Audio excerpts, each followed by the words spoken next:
times right now. There are a lot of reasons in our world that you may be anxious. And so we're going to look at what God tells us about anxiety in Scripture. God understands that there are a lot of reasons in our lives and in our world that we could be anxious. But God also gives us instructions in how to deal with our anxiety, what to do with it. And so the first week, this coming Sunday, we'll be looking at some verses from Philippians chapter 4 and looking at how God instructs us to drop our anxiety off with Him and to trust Him to be in control and to handle the situations that we're concerned about.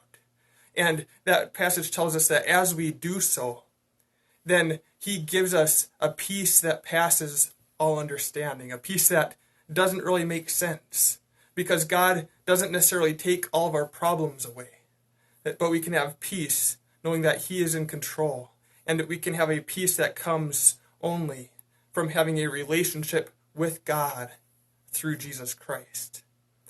The second week, we're going to be looking at some verses from Matthew chapter 6, where God instructs us to refocus with our anxiety. It's so easy to focus on the problems we have right now, to focus on our circumstances.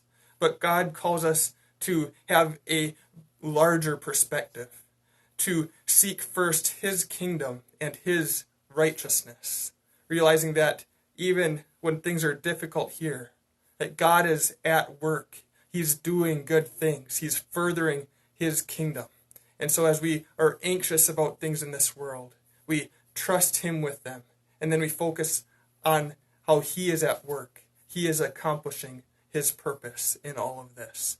So I'd love to have you join us for that sermon series. We'll be having our outdoor service in our front lawn here at United Lutheran at 9 o'clock on those Sundays. And you're welcome to come and bring lawn chairs or to bring a blanket, and we'll just spread out and have distance between everyone in our front lawn. But we'll also be live streaming on our YouTube channel and hopefully on our Facebook channel as well.